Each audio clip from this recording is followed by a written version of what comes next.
केसर क्यारी मुनिवर आप पधारे सा। शासन माता थाने बधारे मुक्ति बाईरो अनशन सा।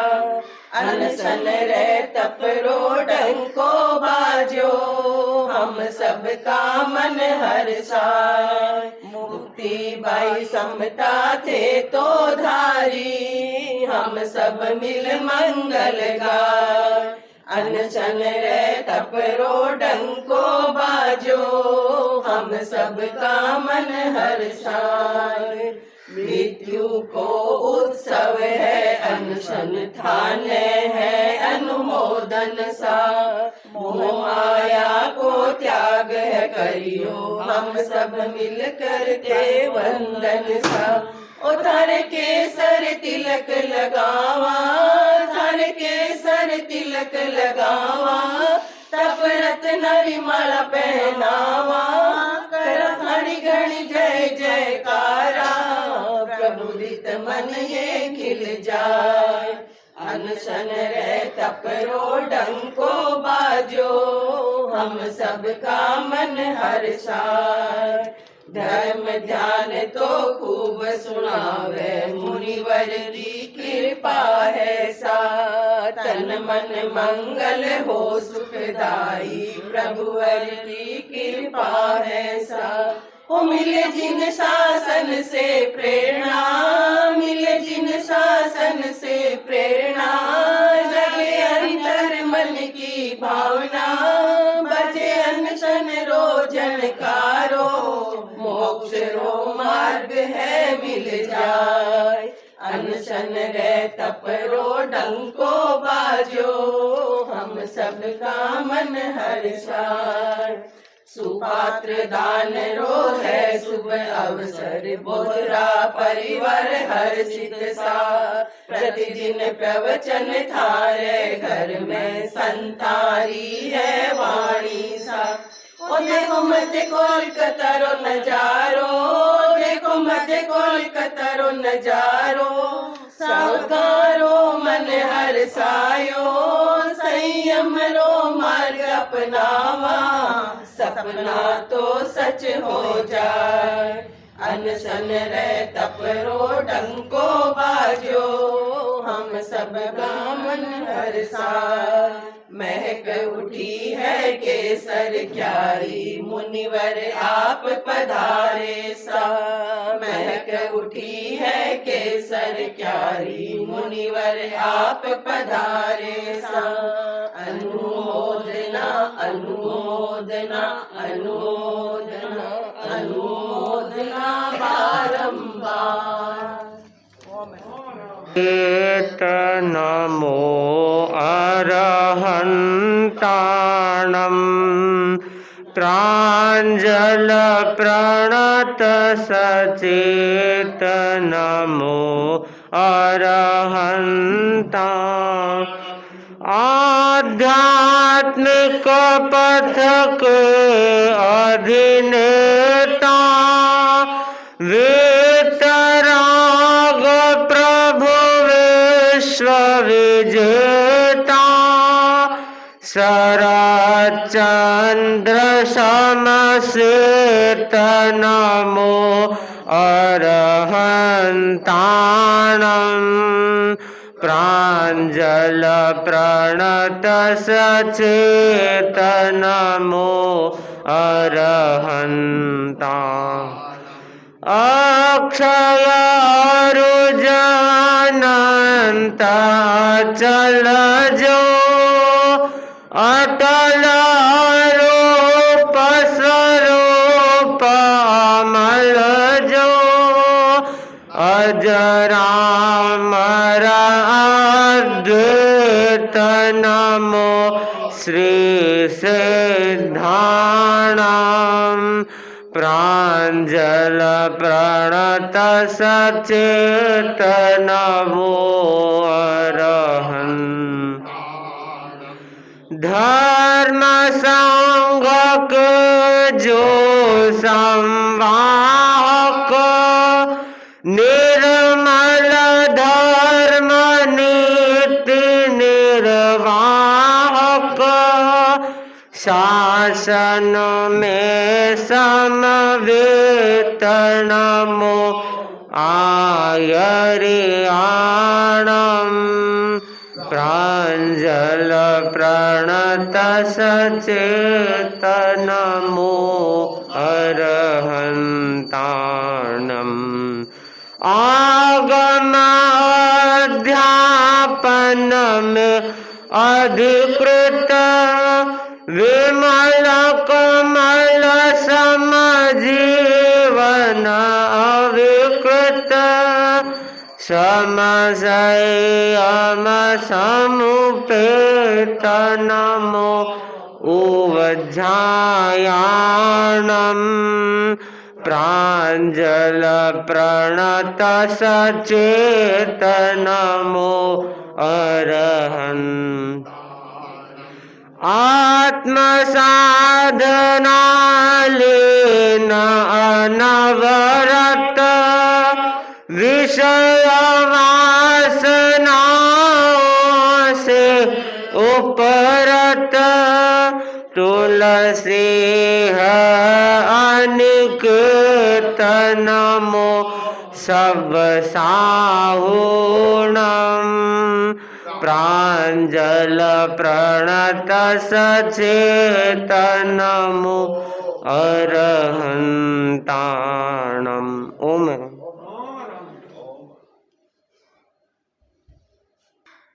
अहिंसा के अवतार भगवान महावीर स्वामी के श्री चरणों में कोटि से वंदन। युग प्रदान आचार्य श्री महासमुद्र के श्री चरणों में कोटि से वंदन। मुनिवृंद, उपास्थित धर्म प्रेमी भाई और बहनों, गौतम कुलकर्क में कहा गया है, दुट्ठा हिवा दंड पराहवन्ति विद्याहर मंत्र पराहवन्ति मुखा नराको पराहवन्ति सुसाहुणो तत्त पराहवन्ति।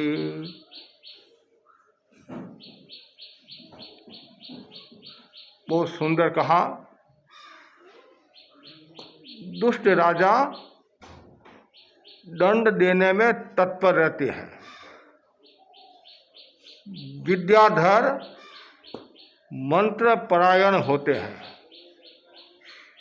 मूर्ख व्यक्ति कोप में तत्पर रहते हैं, सुसाधु तत्व में तत्पर रहते हैं।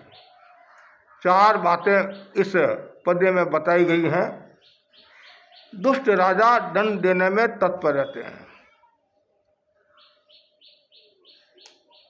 देश को राज्य को चलाने में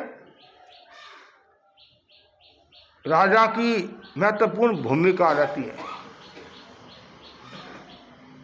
कुछ राजा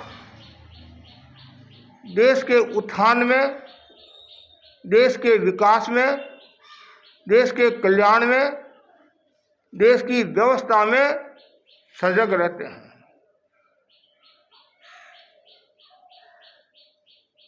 प्रोत्साहित भी करते हैं, प्रेम भी देते हैं, सौहार्द भी देते हैं, प्रशंसा भी करते हैं और समय समय पर अनुशासन भी करते हैं।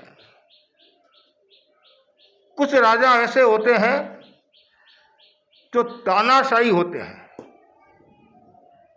वो किसी की भी नहीं सुनते हैं, जो मन में आया वही मुझे करना है, चाहे वह उचित है चाहे वह अनुचित है, चाहे वह प्रजा के हित में है चाहे प्रजा के अहित में है, मुझे करना है, मैं राजा हूँ, जैसा मेरा मन होगा वैसा मैं करूँगा। ऐसे जो राजा होते हैं वे राजा देश का कल्याण करने वाले नहीं होते हैं और उनकी प्रवृत्ति में सज्जनता कम रहती है, उनके व्यवहार में दुर्जनता का भाव ज़्यादा रहता है, हिंसा का भाव ज़्यादा रहता है, तकलीफ देने का भाव ज़्यादा रहता है। इसलिए दुष्ट राजा है वो दंड देने के लिए हर समय तत्पर रहते हैं। दूसरा बताया गया विद्याधर, विद्या को धारण करने वालों को क्या कहते हैं? विद्याधर। पुराने समय में बहुत विद्याधर होते थे, और विद्याधर का क्या काम होता? मुख्यतया मंत्र परायण होते हैं, मंत्र की साधना करते हैं, और मंत्र का भी बहुत बड़ा मूल्य बताया गया है। विशिष्ट अक्षरों की संयोजना का नाम मंत्र है। कुछ मंत्र भौतिक भी होते हैं और कुछ मंत्र आध्यात्मिक भी होते हैं। संसारी जीव दोनों मंत्रों का उपयोग करते हैं, और आत्मार्थी जीव है जो साधु है वो धार्मिक मंत्रों का उपयोग करते हैं। मंत्र का बहुत बड़ा महत्व है, और एक शब्द में यदि हम कहें तो सुरक्षा कवच है।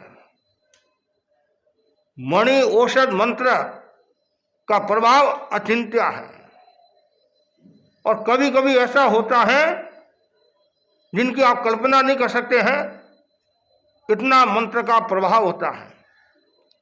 मंत्र की साधना में सजगता जरूरी है, श्रद्धा जरूरी है, भक्ति जरूरी है, अर्थ जरूरी है, उच्चारण जरूरी है, और द्रव्य क्षेत्र काल भाव का ज्ञाता होना जरूरी है। स्थान का भी मूल्य है, काल का भी मूल्य है, और अवस्था का भी मूल्य है। कौन से महीने में करना, कौन सी तिथि को करना, कौन से वार में करना, कौन से प्रहर में करना, कौन से दुगड़िया में करना, इसका भी बोध होना चाहिए। कुछ मंत्र ऐसे होते हैं जो समय सापेक्ष होते हैं, उस समय में ही करना होता है। कुछ मंत्र ऐसे होते हैं आप कभी भी कर सकते हैं। तो जो विद्याधर होते हैं वो मंत्र परायण होते हैं, हर समय मंत्र की साधना आदि जो भी उनको करना करते रहते हैं। तीसरा जो बताया गया है, मूर्ख जो व्यक्ति होते हैं वो कोप क्रोध करते रहते हैं। उनके और तो कोई काम होता नहीं है, पर लड़ाई करना, झगड़ा करना, और ऐसे भी लोग खूब मिल जाएंगे। पहले हमें ये समझना मूर्ख होता कौन। ऐसे आप कहेंगे सब मूर्ख ही है, जो मूर्खता दिखाता वो मूर्ख हो गया। लेकिन राजस्थानी में कहा गया है, यारी उपजे नहीं, यारी उपजे नहीं और बीजानी माने नहीं, वो व्यक्ति मूर्ख कहलाता है। खुद की उपस्थिति नहीं है, दूसरा का कहना मानता नहीं है, वो मूर्ख है। भाई में 98 गुण हैं, दो कौन से नहीं है? खुद की उपजे को नहीं और दूसरा कहना माने नहीं है, तो ये मूर्ख हो गया। मूर्ख जो होता है वो शिक्षा पर कम ध्यान देता है। पक्षी दाना पर ध्यान देता है, फंदा पर ध्यान नहीं देता। तो मूर्ख व्यक्ति को आप कितनी शिक्षा दे दो, कभी नुकसान भी हो जाता है।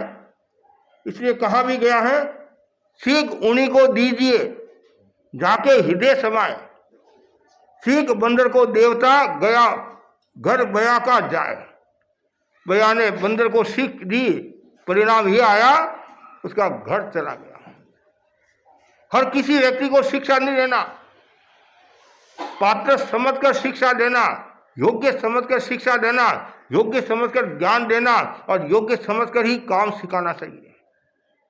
आप यदि अयोग्य के काम सिखा दोगे तो कभी कभी आपके लिए वो अभिशाप भी हो सकता है, आपके लिए नुकसानकारी भी हो सकता है। इसलिए यहाँ बताया गया है, जो मूर्ख व्यक्ति होते हैं वो हर समय गुस्सा करते रहते हैं, लड़ाई झगड़ा करते रहते हैं, और खुद अशांति में रहते हैं और दूसरों को भी अशांति में रखते हैं। चौथी जो बात बताई गई है, सुसाधु तत्व में तत्पर रहते हैं। साधु और सुसाधु, साधु तो कोई भी हो सकता है, आजकल साधुओं की कमी नहीं है, सन्यासियों की कमी नहीं है। भगवा कपड़े पहने वाले भी मिलते हैं, सफेद कपड़े पहने वाले भी मिलते हैं, पीले कपड़े पहने वाले भी मिलते हैं। साधु का एक अर्थ सज्जनता भी होता है, साधु। और ऐसे भी आप बोलते हैं साधुवाद, साधुवाद देते हैं, तुमने अच्छा काम किया, थैंक यू, साधुवाद देते हैं। यहाँ साधु नहीं, सुसाधु। सुसाधु कौन? जैन परंपरा की दृष्टि से, जैन परंपरा के अनुसार जो 5 महाव्रत का पालन करते हैं, अहिंसा, सत्य, अस्त्य, ब्रह्मचर्य, अपरिग्रह की साधना करते हैं, कोई प्रकार की हिंसा नहीं करते हैं, झूठ नहीं बोलते हैं, चोरी नहीं करते हैं, पर स्त्री गमान मतलब दुराचार नहीं करते हैं, और कोई भी प्रकार का संग्रह नहीं रखते हैं। यह है साधु की परिभाषा। और जो व्यक्ति अहिंसा की साधना करता है, सत्य की साधना करता है, अस्त्य की साधना करता है और पूर्ण ब्रह्मचर्य की साधना करता है, स्त्री के टच भी नहीं करता है, स्त्री के हाथ भी नहीं लगाता है और कोई भी प्रकार का परिग्रह नहीं रखता है, वह शुद्ध साधु कहलाता है। हमारे नेश्वर में जो ये कपड़े हैं, ये हमारे नहीं है, हमारे नेश्वर में है। हमारे में ममत्व का भाव आ जाएगा। ये मेरा पेन है, ये मेरी घड़ी है, ये मेरा नुकार है, मेरा पात्र है, उसमें ममत्व आ जाएगा। जो भी है मेरे निश्रय में है, मेरे अधीन है, ममत्व का भाव नहीं। कभी कभी साधु कभी ममत्व का भाव आ जाता। नया पात्र है, रंग रोगान किया हुआ, सुंदर है, कि भाई इसमें ये चीज नहीं लाना, इसमें ये चीज नहीं लाना, मेरा पात्र खराब हो जाएगा। आचार्य महाप्रज्ञ जी फरमाते थे, पात्र का मोह नहीं करना, आत्मा की साधना करो, आत्मा का ध्यान रखो। खाली पात्र में उलझ गए तो नुकसान हो जाएगा। सावधानी रखो, लेकिन मोह नहीं करना, इसमें ये नहीं लाना, ये लाना। और कभी कभी ऐसा होता है, इतना मोह होता है तो उल्टा नुकसान भी हो जाता। पात्र यदि अंदर ही रखेंगे, और कभी कभी क्या होता है, ध्यान देता है, गिर जाता है। इसलिए कोई प्रकार का परिग्रह नहीं, मूर्छा नहीं, आसक्ति नहीं। वे जो साधु होते हैं हमेशा तत्व में तत्पर रहते हैं, ज्ञान में तत्पर रहते हैं, हर समय जागरूकता रखते हैं, भारून पक्षी की तरह जागरूक रहते हैं, यथा लंदक मुनि की तरह साधना करने वाले होते हैं। हर पल हर क्षण कोई भी प्रकार का दोष नहीं लगाते। दोष लग गया, प्रायश्चित क्या, शुद्ध हो जाते हैं। उनका एकमात्र लक्ष्य रहता है, मुझे तत्व प्राप्त करना है। आत्मा तत्व, तत्व क्या है? उत्पाद है, ध्रुव्य है, नौ तत्व है, जीव अजीव है, और साधना में मुझे सजग रहना है। ऐसे ऐसे हमारे साधु हैं, इतनी साधना में सजग है, चलते समय पूर्ण क्रिया समिति है, बोलने में विवेक, गोष्ठी में विवेक, प्रतिक्रमण में विवेक, प्रतिलेखना में विवेक, बातचीत में विवेक, हर स्थिति में विवेक रखते हैं। और जो जितना ज्यादा विवेक रखता है, जितना ज्यादा जागरूक होता है, उतना ही वह सुसाधु होता है। और वे सुसाधु हर समय ज्ञान में तत्पर रहते हैं। मेरा एक क्षण भी प्रमाद में नहीं जाए, प्रमाद में नहीं जाए। और जो व्यक्ति अपना बहुमूल्य समय प्रमाद में गंवा देता है, तो समझना चाहिए वापिस वो समय आने वाला नहीं है। कहां से आएगा? जो रातें चली गई हैं वापिस लौटकर आने वाली नहीं है। फिर पश्चाताप करने से क्या फायदा?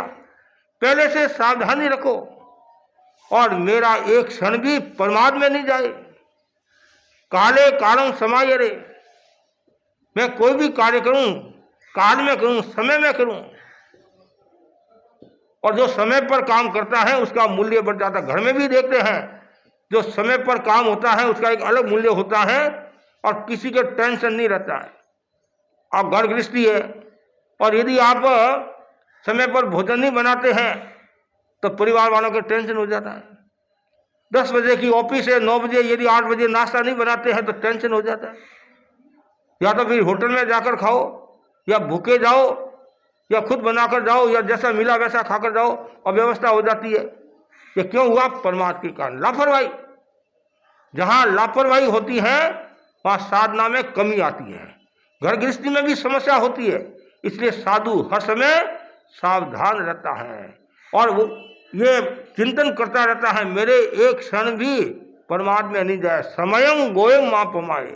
कितना सुंदर कहा है, हे गौतम तुम क्षण भर भी परमार्थ मत कर। आप कहेंगे महाराज एक क्षण यदि परमार्थ कर लिया क्या फायदा, नहीं क्या नुकसान हुआ, क्या नुकसान हुआ, बाकी तो हम हर पल हर क्षण सजग है।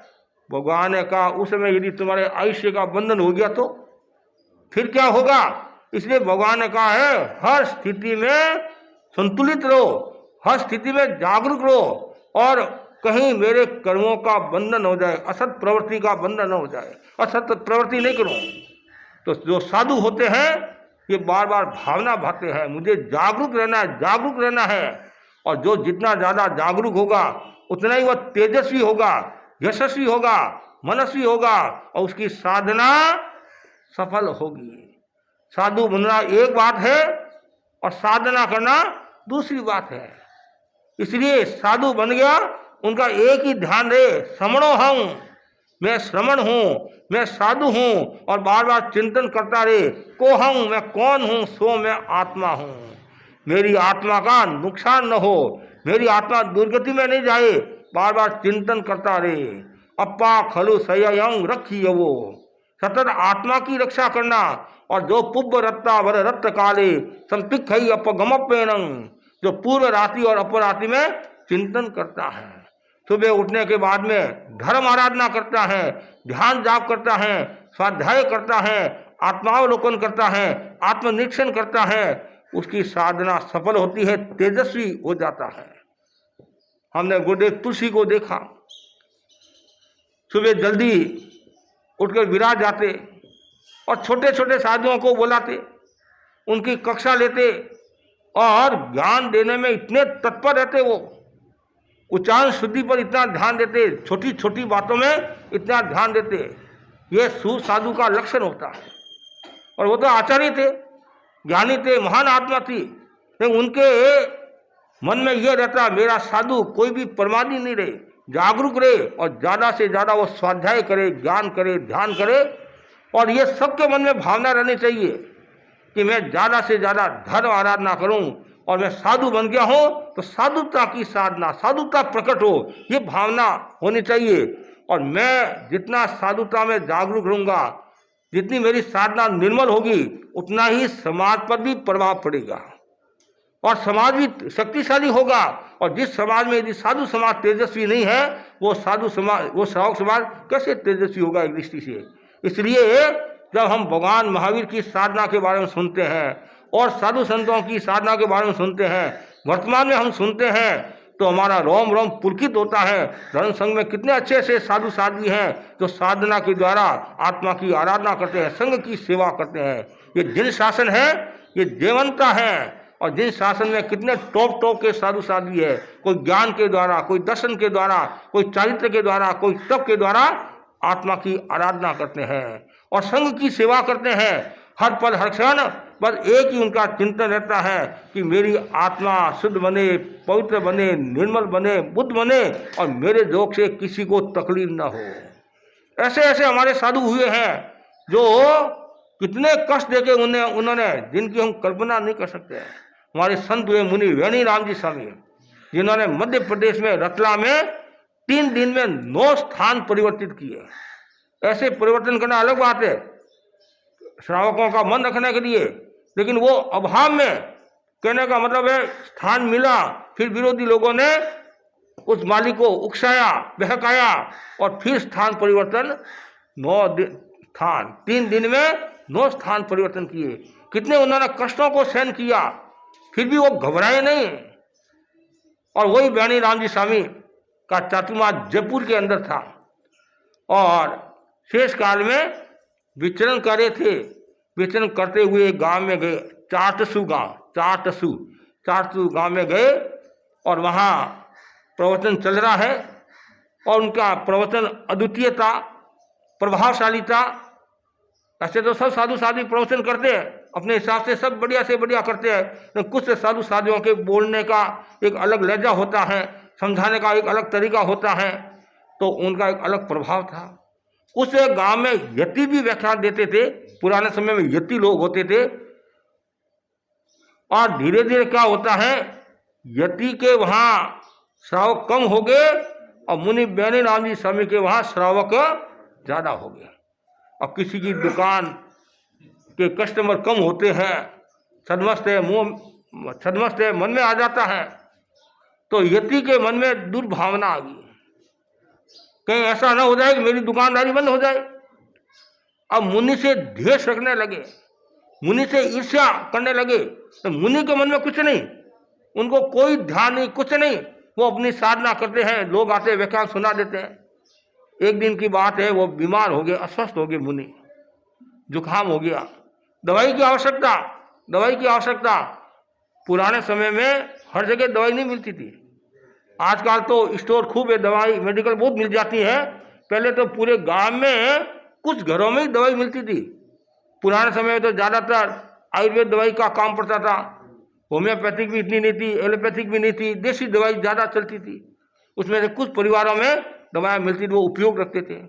या गांव में यति होते, गुरसा होते, वो कुछ छोटी मोटी दवाएं देते, छोटा मोटा रोग का इलाज करते। तो संतों को जुकाम हुआ तो संत उनके पास में गए, यति जी के पास में गए और कहा मुझे जुकाम हो गया, दवाई की आवश्यकता है। यति के मन में द्वेष तो था ही, और यह मौका है, मुनिराज के मन में कुछ नहीं, और यति ने द्वेष के वशीभूत होकर दवाई में जहर मिला दिया। दवाई में जहर मिलाया, दवाई ली, परिणाम यह आया, मुनिराज मृत्यु को प्राप्त हो गए, शहीद हो गए। लेकिन मन में कुछ नहीं, क्षमता जो होना वो हो गया। ऐसे मुनि जिन शासन की प्रभावना करने वाले होते हैं, ऐसे मुनियों से संग तेजस्वी होता है।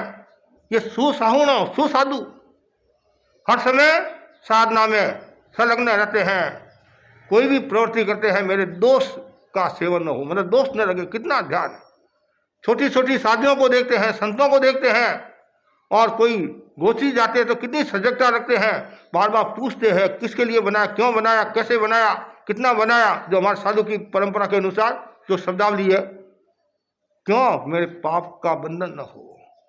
तो छोटे छोटे साधु सजग रहते हैं, इससे भी शासन की प्रभावना होती है। तो यहाँ कुल मिलाकर कहने का तात्पर्य ये है कि जो सुसावण है वो ज्ञान में तत्पर रहते हैं, साधना में तत्पर रहते हैं, और हर समय जागरूकता रखते हैं। इतनी जागरूकता, कभी कभी कह देते हैं महाराज आप वृद्ध हो गए, बैठे बैठे प्रतिगमन किया करो, और आप विराजो, संत आपको पानी पिला देंगे, ये कर लेंगे, वो कर लेंगे, पलेवना वो कर लेंगे, आपको प्रतिगमन करा देंगे। नहीं, मैं मेरी निद्रा दूसरों को क्यों दूँ, इतने सजग। कभी कभी हम देखते हैं गुरुदेव के वहाँ, गुरुदेव को संत प्रतिगमन सुनाते हैं या सामूहिक प्रतिगमन होता है, तो गुरुदेव पूरा ध्यान से, कहीं भी अशुद्ध बोल दिया तत्काल रोक देते हैं। हमने गुरुदेव तुलसी को देखा, तत्काल क्या बोल रहा, वापिस सुना। औरत वंदना में बीच में औरत वंदना रोक कर उच्चारण कैसे किया, वापिस करो। इतने वो सजग करते थे, क्यों कि मेरा कोई भी साधु अशुद्ध उच्चारण वाला न हो, शुद्ध उच्चारण वाला हो। तो ये कब होता है, जब भीतर में जागरूकता होती है, साधना के प्रति लगाव होता है, आत्मा के प्रति लगाव होता है, और तत्व ज्ञान में निपुण होता है, या तत्व ज्ञान पाने की इच्छा होती है, तब ये सब बातें होती है। और तत्व ज्ञान तो जरूरी है, साधु के लिए तत्व ज्ञान तो जरूरी है। साधु यदि तत्व ज्ञानी नहीं है तो उसकी साधना कैसे सफल होगी। तत्व ज्ञान होना जरूरी है। 9 तत्व का ज्ञान, 6 द्रव्यों का ज्ञान, 6 काया का ज्ञान, ये तो सामान्य ज्ञान है, ये तो सबको होना चाहिए। कम से कम 25 बोल का ज्ञान यदि आ जाए अच्छी तरह से, तो साधना उसकी सफल हो सकती है। क्यों, 25 बोल में सारी बातें आ जाती है, गुणस्थान के बारे में, लेस्या के बारे में, ध्यान के बारे में, चारित्र के बारे में, भांगा के बारे में, योग, उपयोग, गति, इंद्रियां, पर्याप्ति, प्राण, शरीर और गुणस्थान, सबके बारे में आ जाता है।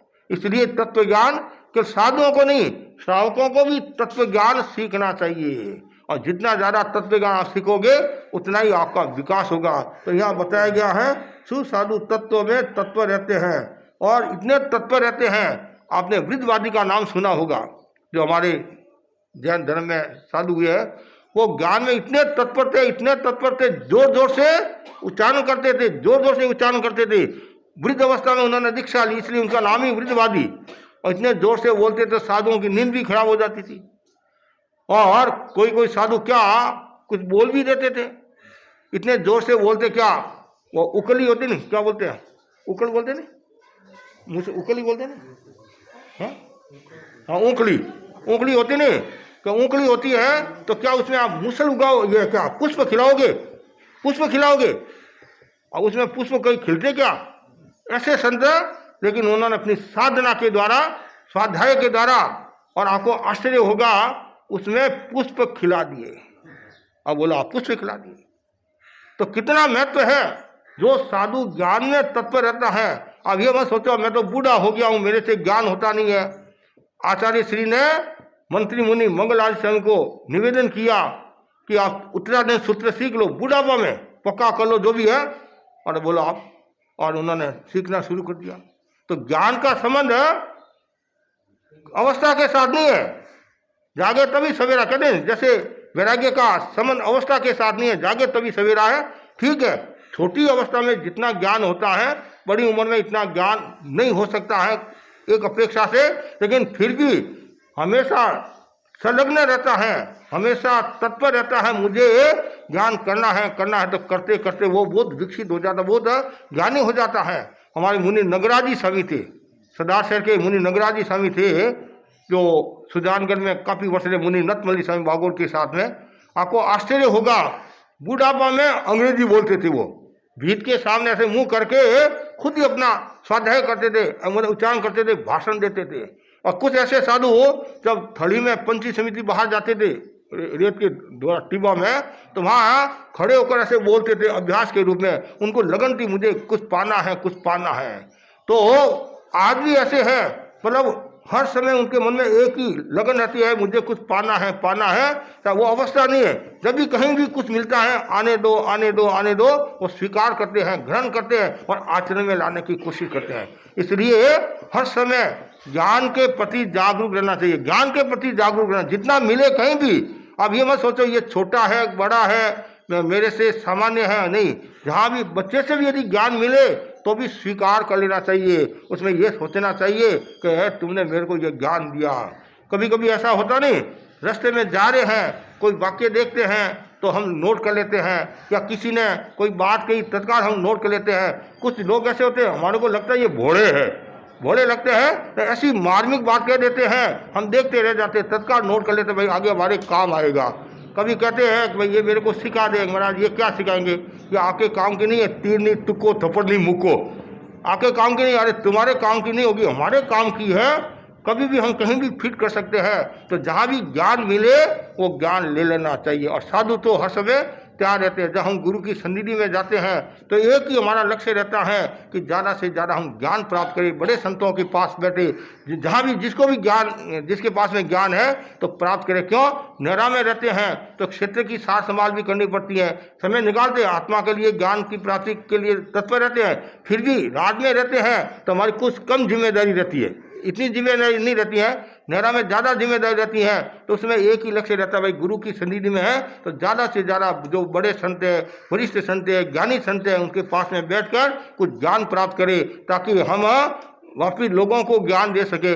गुरुदेव के वहाँ से हम लाते हैं और वो आपको बांटते हैं। हमारे पास में क्या, हम गुरुदेव जो हमारे को देते हैं, साधु संत जो देते हैं, मतलब जहाँ से हम प्राप्त करते हैं, वो आपको हम सुनाते हैं। और फिर सुनाते सुनाते हमारा विकास होता है और परिष्कार होता है। इसलिए साधु हर समय वो ज्ञान के लिए तत्पर रहता है और बार बार एक ही भावना भाता है कि मैं ज़्यादा से ज़्यादा ज्ञानी बनूं। और ज्ञान का बहुत बड़ा मूल्य है, और जिसके पास में ज्ञान है अनमोल खजाना है, समझे, अनमोल खजाना है। और कभी भी उसको खड़ा कर दे बोलने के लिए, वो कभी रुकेगा नहीं, चलता रहेगा, उसकी गाड़ी चलती रहेगी। अब ज्ञान ही नहीं है तो क्या बोलेगा, 2 मिनट भी उसके लिए भारी पड़ जाता है। और जहाँ 12 मास ही व्याख्यान देना होता है तो कितनी सावधानी रखनी पड़ती है। तो इसलिए हर समय स्वाध्याय करते रहो।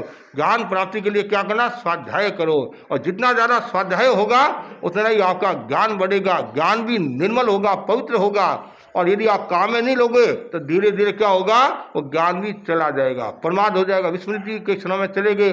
जैसे पान होता नहीं, पान को बार बार यदि उसको नहीं संभालोगे, उल्टा सुल्टा ऐसे नहीं करेंगे तो क्या होगा, पान भी खराब हो जाएगा, खराब हो जाएगा। तो हमने जो रोटी बनाते हैं, आप रोटी को भी इधर उधर नहीं किए तो रोटी भी जल जाती है।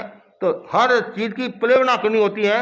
आपके घरों में बाजरी भी होती है, गेहूँ भी होती है और मेवा मिष्ठान भी होता है। तो कुछ समय आता है तो आप उसको तावड़ा में रखते हैं, उसकी प्रतिलेखना करते हैं, जीव जंतु तो नहीं पड़े, और यदि ध्यान नहीं रखते तो क्या होता है, सब खराब हो जाते हैं। तो वैसे ही साधु भी जो ज्ञान सीखा हुआ है उसका निरंतर स्वाध्याय करते रहता है। चितारना कहते नहीं, वाचना पृछना परिवर्तना अनुप्रेक्षा धर्म कथा। तो अब चितारना करते हैं और फिर पक्का करने के लिए क्या करते हैं, अनुप्रेक्षा करते हैं, और उसके बाद में लोगों में धर्म कथा करते हैं। उससे उनका ज्ञान परिपक्व हो जाता है और कोई अशुद्धि आदि है वो भी निकल जाती है, मतलब ध्यान में आ जाती है तो उसका निराकरण कर लेते हैं और वापिस सही कर लेते हैं। तो बस मैं इतना ही कहना चाहता हूँ कि ज़्यादा से ज़्यादा भाई बहन ज्ञान में तत्पर रहते हैं। साधु तो तत्पर रहते ही हैं, श्रावकों को भी ज्ञान में तत्पर रहना चाहिए। जब भी ज्ञान मिले, कहीं भी ज्ञान मिले, उसको प्राप्त कर लेना चाहिए। तो साधु तो हर समय साधना में लीन रहता है, सजग रहता है। जैसे हमारे यहाँ आता नहीं, यथालंदक मुनि का नाम आता नहीं, यथालंदक, तो वो कितने सजग रहते हैं, कितने सजग रहते हैं। और ऐसा कहा जाता है, ये हाथ की जो रेखा नहीं, हाथ की रेखा और पानी है, थोड़ा सा भी यदि पानी रह गया हाथ की रेखा में, उतना सा भी यदि वो प्रमाद कर ले तो एक बेले की तपस्या का दंड आ जाता है, ऐसा कहा जाता है। बोलो आप, तो मतलब हमारे साधु भी कितने सजग रहते हैं। जैसे यथालंदक मुनि इतने सजग रहते हैं, तो वर्तमान में भी हमारे साधु की वही भावना रहती है कि मैं भी वैसी साधना करूं, मेरे कहीं भी कर्मों का बंधन न हो और कहीं भी मेरा प्रमाद न हो। तो बस इतना ही मैं आपको कहना चाहता हूं। ये जो चार बातें जो बताई है, तो दुष्ट राजा है वो दंड देने के लिए तत्पर रहता है, और दूसरा जो बताया विद्याधर है वो मंत्र परायण होते हैं, और जो मूर्ख आदमी है वो कोप करता रहता है, और जो सुसाधु है वो ज्ञान के लिए तत्पर रहता है कि ज़्यादा से ज़्यादा मैं ज्ञान की प्राप्ति करूं। इसी आशा के साथ ओम